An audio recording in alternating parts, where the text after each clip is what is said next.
오늘 말씀 여러분 다 아시는 말씀입니다. 너무나 잘 아시는 말씀입니다. 지난 제가 한 달 전이죠. 한 달 전에 말씀을 전할 때 헌금에 대해서 했던 것 같아요. 헌금에 대해서 말씀을 하면서 사실은 마무리 부분에 그래서 우리가 헌금을 어떻게 해야 되느냐에 대해서 좀 말을 하고 싶었는데 사실 그때는 정확하게 말씀을 안 했습니다. 왜냐하면 이게 헌금이 11조하고 같이 연결이 돼 있더라고요. 그래서 하게 되면 함께 했으면 좋겠다 생각하는 마음으로 그 당시에는 헌금은 그냥 우리가 하나님 앞에 우리 속에 있는 예수 그리스도와 함께 우리는 하나님 앞에 드리는 거다 라고 그냥 말씀을 간단하게 내셨는데, 오늘은 거기에서 조금 더 나가도록 하겠습니다. 사실 이 11조에 대해서 하기 전에 제가 너무 많은 그 영상을 통해서 목사님들의 말씀을 들었습니다.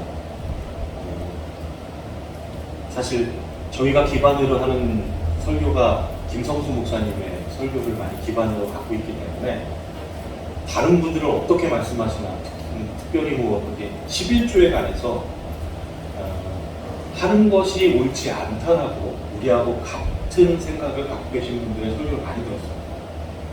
그런데 들으면 들을수록 이거 좀 들으나 마나 아닌가 하는 생각들이 드는 설교들이 많았어요.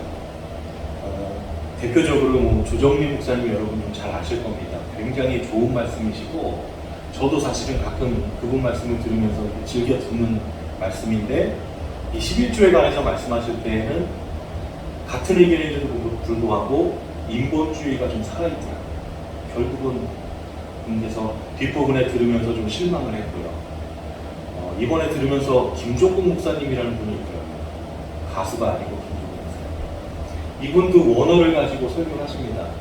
똑같이 원어를 가지고 설교하는데 말씀이 너무 거칠고 뜨문뜨문 떨어져 있다는, 그러니까 너무 한 부분만 가지고 강조하다 보니까 성경을 정말 하나로 연결시키지 못하는 그런 것들을 보게 되더라고요. 이게 제가 이분을 비판하려고 하는 것이 아니라 김성수 목사님의 말씀을 듣다 보니까 그런 부분이 보여진다는 것입니다. 참 웃기는 말인데요. 제가 할 수는 없었는데, 그래서 오늘 사실 11조에 관한 부분도 김성수 목사님의 말씀을 상당 부분 많이 가져왔습니다. 뒷부분은 대부분 그렇습니다. 여러분 그렇게 이해하셨으면 좋겠고요.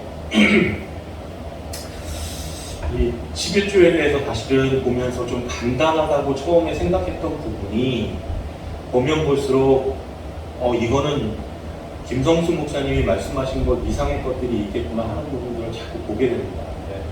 보게 될 뿐이지 그거를 하려고 하면 너무 길어지기 때문에 오늘은 제 스타일상 짧게 하는 걸로 생각을 해서 제가 성경을 좀 나눠봤습니다. 그래서 처음에 11조를 왜 드리는가에 대해서 여러분 우리가 정확하게 제가 빨리 말씀을 드려서 그걸 여러분 머릿속에 좀 갖고 있었으면 좋겠습니다. 그래서 11조는 이래서 하지 말라는 것이구나 성경이 라고 먼저 이해가 됐으면 좋겠고, 그 다음에 그것에 이어서는 11조가 갖고 있는 의미나 11조를 하나님께서 우리가 단순히 그냥 헌금으로 드리는 것, 그러니까 우리가 물질로 드리는 것 이상의 어떤 의미를 가지고 있는가를 잠깐 동안 우리가 보면서 우리가 생각하도록 하겠습니다. 자, 처음에 11조를 왜 드리게 됐는지는 여러분 잘 아시죠? 어째서 11조가 생겨났는가?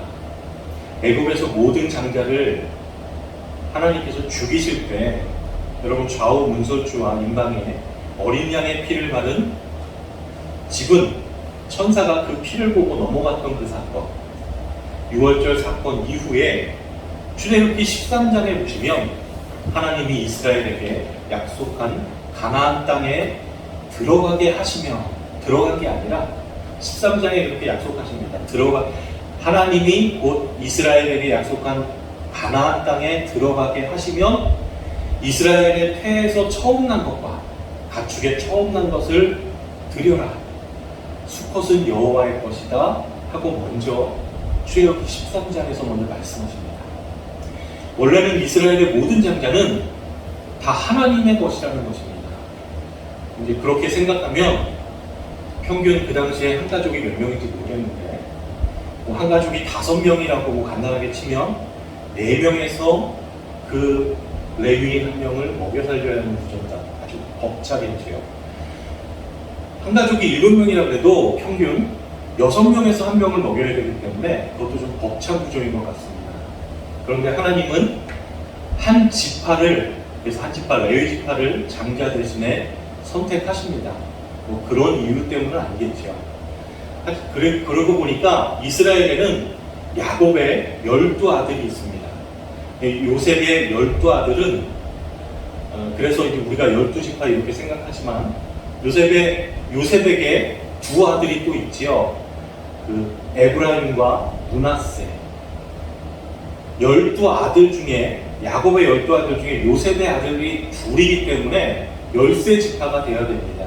그런데 우리가 알고 있는 12지파가 된 것은 하나님께서 레위 지파를 땅을 나눌 때, 가나안 땅에 들어가서 땅을 나눌 때 레위 지파를 빼버립니다. 너네는 약속의 땅에서 너네 분깃이 없다. 다 너네는 하나님의 것이기 때문에 하나님의 것으로 살아야 된다. 그걸 빼버립니다. 그래서 이스라엘은 12지파가 되죠. 이제 12명이 한 명을 먹여 살리는 구조입니다. 좀 많이 좀 나아진 것 같아요. 자, 12지파가 레위 지파를 먹고 사는 문제를 해결해 주고요. 그 다음에 레위 지파 사람들은 제사장과 성전에서 일하는 것을 담당하게 됩니다. 이러한 구조 때문에 11조가 시작됩니다. 이런 특이한 구조를 굳이 이스라엘에게 적용하신 것은 우리에게 뭔가 알려주시고자 하는 바가 있었던 겁니다. 6월절에 죽을 수밖에 없는 장자를 살려내시고 너희는 내 거다. 그들을 레위 지파로 삼으시고 레위 지파가 하는 일이 뭐예요? 이 땅에서 기업도 없고요, 먹을 것도 없는 오로지 하나님의 바쳐진 자들입니다. 그런 레위 지파가 누군가를 대신해서 제사를 드리고 죄를 사하게 하는 것, 그러한 일을 담당하는 겁니다. 구원을 받게 하는 일을 감당한다는 거죠. 이게 누구의 사역입니까? 바로 예수 그리스도. 참 레위인이신 예수 그리스도가 하나님의 택함을 받은 이스라엘 백성 속에서 어떻게 오시게 되는지를 레위인을 세우시면서 우리에게 보여주신 겁니다. 그래서 예수님이 오셨습니다. 이 땅에 참 제물 되신 예수님이 오셔서 하나님께 바쳐졌습니다. 구약의 그림이 이제 실현됐습니다. 이제 역할적으로는 레위인도 필요 없고요. 그 레위인을 먹여 살리는 11조도 필요 없게 될 것입니다. 자, 11조에 관해서 제가 예전에 들었던 말인데 저는 이 말씀을 듣고는 11조를 해야 된다고 생각했던 사람이었습니다. 누가복음의 14장 40절 말씀해 보시면 바이스슨저 너희 바리새인이여 너희가 박하와 음양과 모든 채소의 11조는 드리되 공의와 하나님께 대한 사랑은 버리는도다. 그러나 이것도 행하고 저것도 버리지 말아야 할지니라. 말씀이 있습니다. 예수님께서 11조를 해야 한다라고 말씀하는 것입니다. 그래서 이런 얘기를 들었을 때 별 생각 없이 당연하다고 받아들였습니다. 근데 이것이 아님을 두 가지로 이야기하겠습니다. 첫 번째는 얼마 전에 우리가 목사님한테 배운 건데요. 이 시기는 구약의 시대입니다. 바로 율법의 시대입니다. 예수님께서 이 말씀을 하실 당시에는 돌아가실 때가 아니었습니다. 죽으신 게 아닙니다. 예수님도 살아계실 때에는 율법을 잘 지키셨습니다. 예수님이 십자가를 지시고 신약을 여신 것입니다. 그렇기 때문에 구약시대의 예수님은 율법을 지키는 사람이었고 그렇기 때문에 당연히 사람들에게 율법은 지켜야 됩니다 라고 말씀을 한 겁니다. 그러니까 이해가 되죠. 두 번째는 이것도 버리지 말고 저것도 뭐 하지 마라 하는 것을 우리가 지켜라 라고 듣는 것에서 오는 이게 오해입니다. 율법 중에서 가장 쉬운 것을 하라고 한 겁니다. 마태복음 5장 28절 말씀해 보시면 나는 너희에게 이르노니 음욕을 품고 여자를 보는 자마다 마음에 이미 간음하였느니라 하고 있습니다. 물론 여기 계신 분들은 그런 일이 없겠지만 저는 이 말씀에 전적으로 동의합니다. 우리는 이런 말씀을, 이런 율법을 지킬 수가 없습니다. 이런 율법, 그냥 자동적으로 우리 속에서 나오게 되는 죄에 관한 것들을 우리는 컨트롤할 수가 없습니다. 이런 건 어려운 율법이지요. 그런데 11조는 이런 것에 비하면 좀 쉬운 거 아닙니까? 그나마 좀 쉬운 거지요. 오늘 본문에서 보시면 그런데 그것도 제대로 못하는 걸 보게 됩니다. 자, 내가 쉬운 걸 너네에게 해봐라 하신 거라고요. 율법 지켜봐라. 지킬 수 있나? 율법에 나와 있는 이 11조 제일 쉬운 건데 한번 지켜봐라 하고 말씀하셨는데 결국 우리는 지키지 못하는 사람인 것입니다. 알아, 너희는 할 수 없잖아. 그렇기 때문에 내가 한다. 그래서 마태복음 5장 17절에 보시면 내가 율법이나 선지자를 폐하러 온 줄 생각하지 말라. 폐하러 온 것이 아니요 완전하게 하려 합니다 하고 말씀하십니다. 예수님이 내가 한다 하시면서 율법을 완성하신 겁니다. 그래서 우리에게 율법을 지키라 하지 않습니다. 이미 예수님께서 완성하셨으니까 말입니다. 11조도 당연한 거지요. 지금 우리에게 11조 하라는 것은 우리에게 다시 구약으로 돌아가서 율법을 지키라는 것입니다. 많은 율법 중에 11조만 드리라는 것도 참 궁금한 것입니다. 자, 11조에 관해서 이 정도 얘기하겠습니다. 어느 정도 머릿속에 좀 뼈대가 섰을 줄 믿습니다. 그래서 사람들하고 가끔 이야기할 때 우리가 11조에 관해서도 이야기할 수 있었으면 좋겠습니다. 자, 11조에서 우리가 놓쳐서는 안 될 것 중에 참 중요한 것이 있습니다. 11조에 깔려있는 것이 있어요. 약속의 땅에 관한 것들이 깔려 있습니다. 이 말씀을 듣고 참 이 말씀을 보면서 기가 막히다 생각을 했는데 하나님께서 이스라엘 백성에게 11조를 명령하신 것은 약속의 땅에 들어간 이후입니다. 그건 뭐 여러분 다 아실 겁니다. 레위기 27장 30절에 보시면 그 땅의 10분의 1, 곧 그 땅의 곡식이나 나무의 열매는 그 10분의 1은 여호와의 것이니 여호와의 선물이라 하고 말하고 있습니다. 바로 들어간 이후에 하나님께서 그 약속의 땅에서 나는 소산과 가축의 10분의 1을 꼭 하나님께 바치도록 했습니다. 하나님께서 어린 양의 피로 말미암아 은혜로 주신 그 약속의 땅에서 생성되는 모든 것들은 하나님께서 은혜로 주시는 것이라는 것을 고백하게 하는 것입니다. 너네는 바치면서 고백해라. 누가 준 거다? 하나님이 주신 것이다 하고 고백하게 하는 것입니다. 그러니까 하나님은 하나님의 은혜를 기억하라는 의도로 11조를 허락하신 것입니다. 그 땅과 그 땅에서 나는 소산은 하나님의 전투를 통해 너희에게 허락된 것이고 그것은 너희에게 은혜로 주어졌다는 것을 기억하라 하고 말씀하고 있는 것입니다. 하나님의 이런 의도가 숨어있는 것이 바로 11조일 것입니다. 신명기에 가면 조금 다른 11조가 또 보입니다. 신명기 14장 22절부터 23절 말씀에 너는 마땅히 매년 토지의 토산의 11조를 드릴 것이며 하고 11조를 드리라고 똑같이 이야기하시면서 내 하나님 여호와 곧 여호와께서 그 이름을 두시려고 택하신 곳에서 내 곡식과 포도주와 기름의 11조를 먹으며 라고 말하고 있습니다. 하나님께서 11조를 먹으라고 말씀하십니다. 혼자 먹으라는 것은 아니겠지요.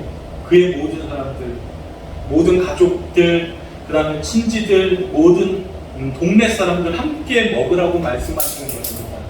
무엇을요? 11조를요.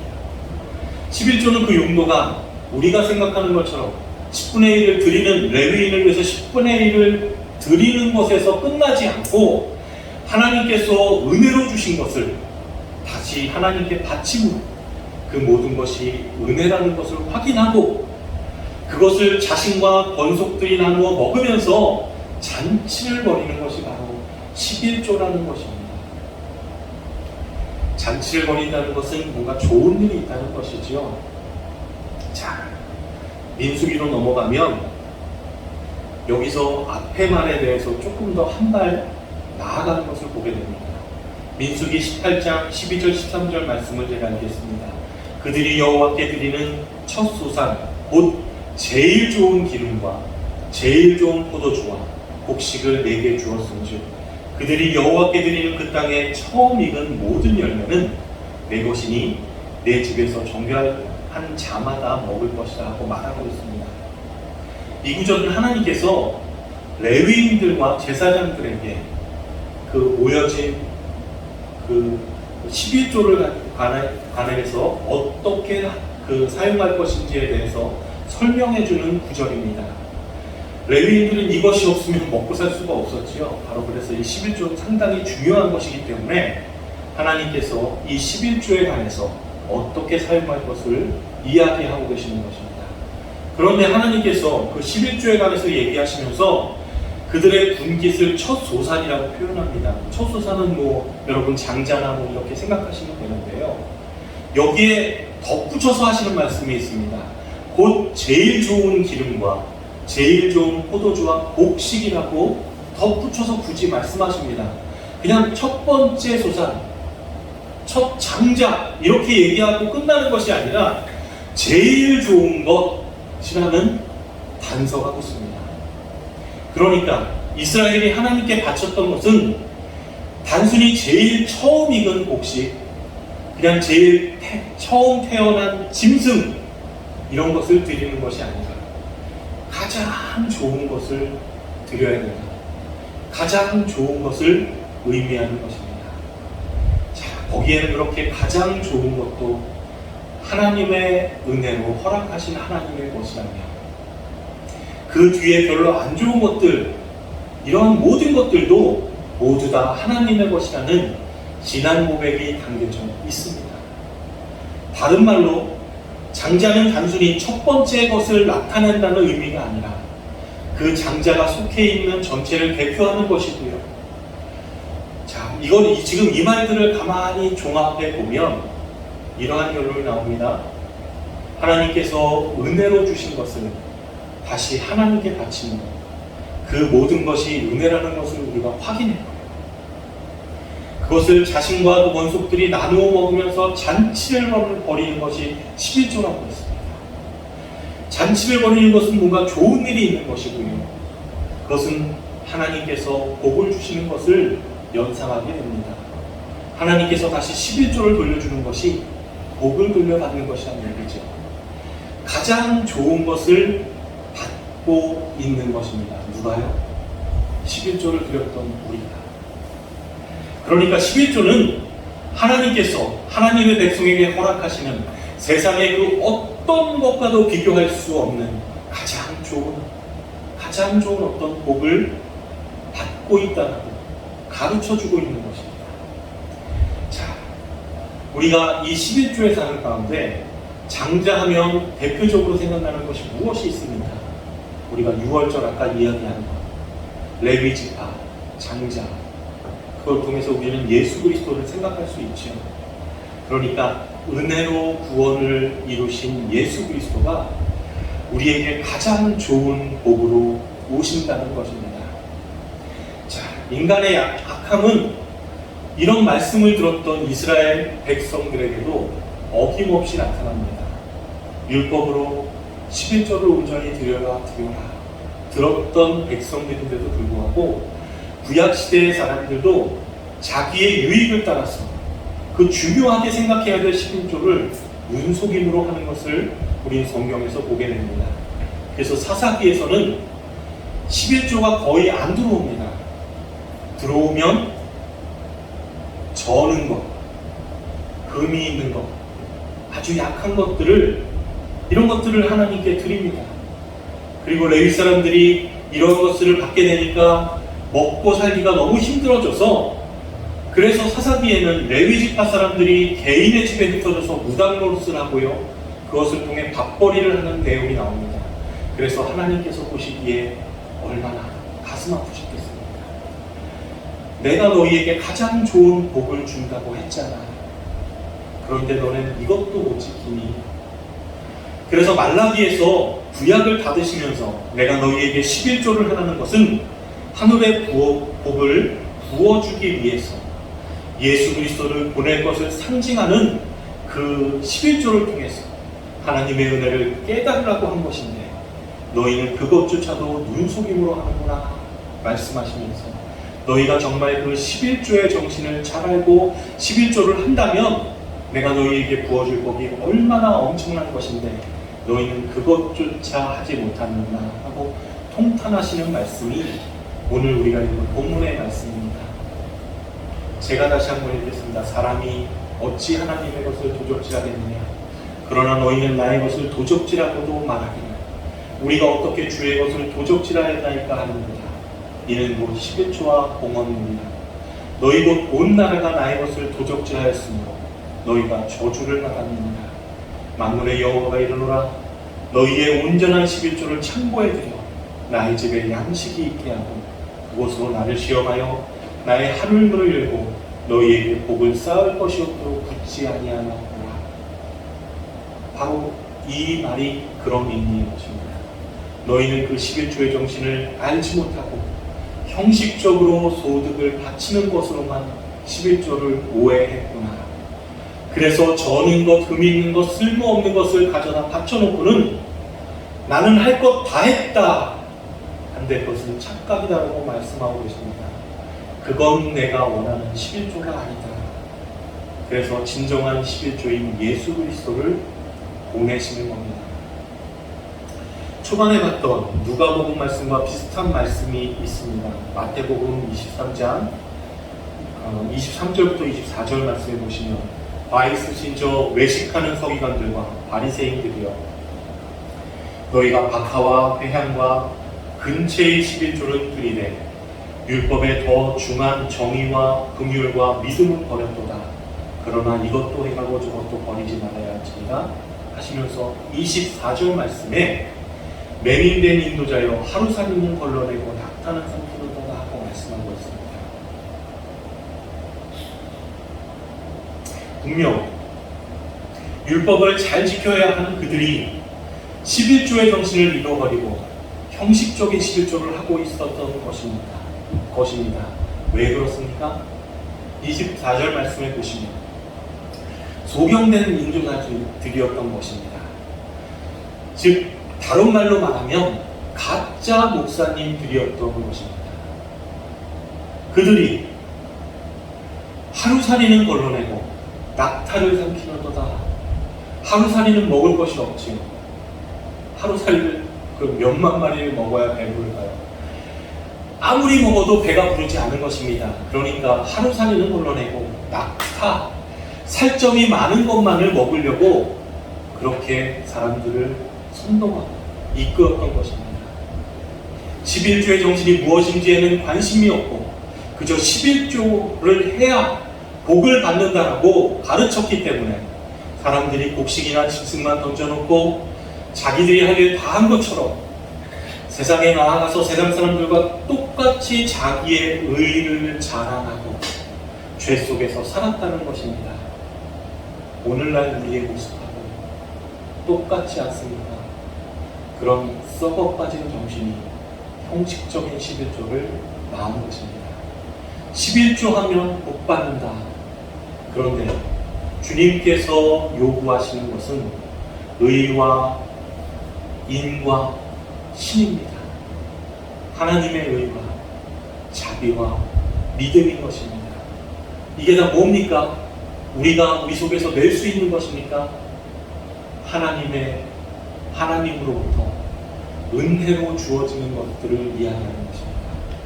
너희들은 11조가 정말 무엇인지 모른다.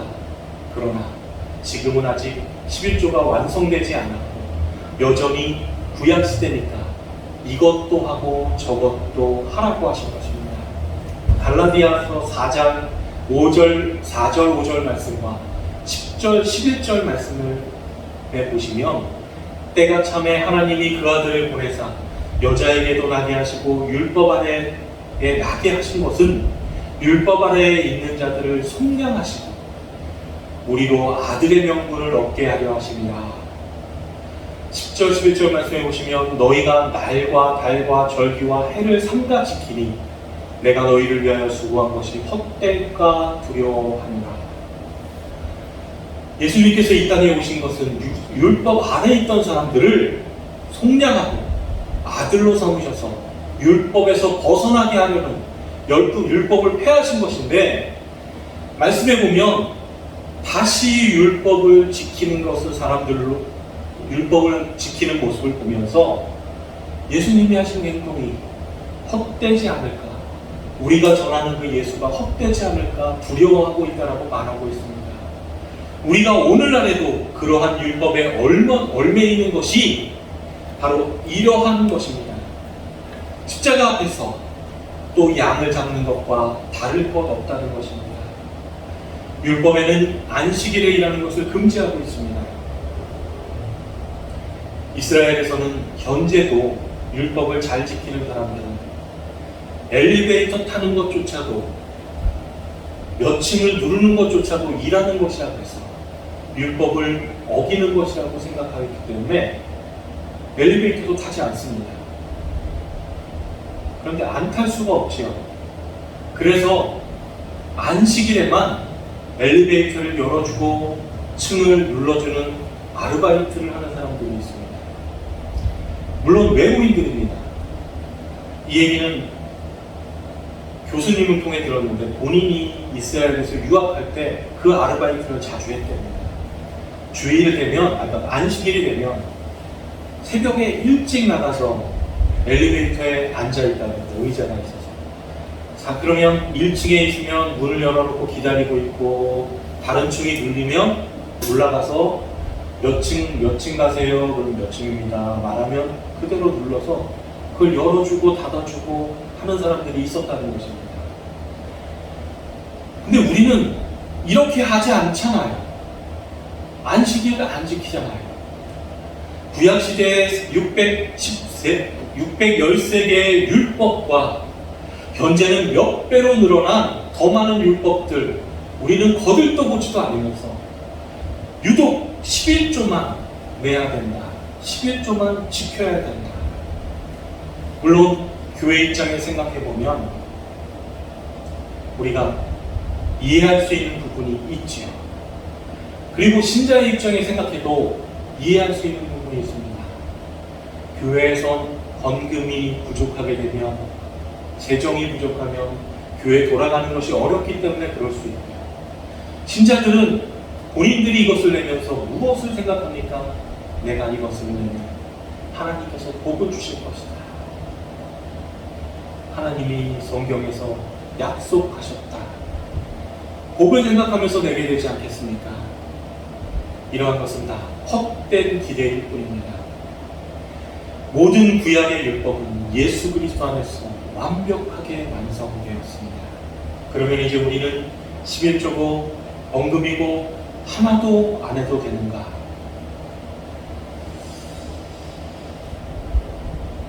하나님은 우리에게 우리의 자신을 드리라고 요구하고 있습니다. 우리 자신을 드려라. 이제는 11조 10분의 1을 드려라. 내가 가지고 있는 것 중에 10분의 1만 딱 떼서내면 되는 것이 아니라 우리의 목숨도, 우리의 모든 것을 다 하나님께서 드리라고 말씀하고 있습니다. 하나님은 여러분에게 영생의 복을 주시면서 이제는 영생의 11조를 드려라고 말씀하고 있다는 것입니다. 하나님은 여러분이 자발적으로 여러분의 목숨까지도 하나님께 바칠 수 있는 순종의 사람이 되기를 요구하고 계십니다. 이제 하나님께서 여러분을 예수 그리스도라는 제물로 11조로 사셨기 때문에 하나님은 여러분의 전부를 원하는 것입니다. 너는 내 것이다.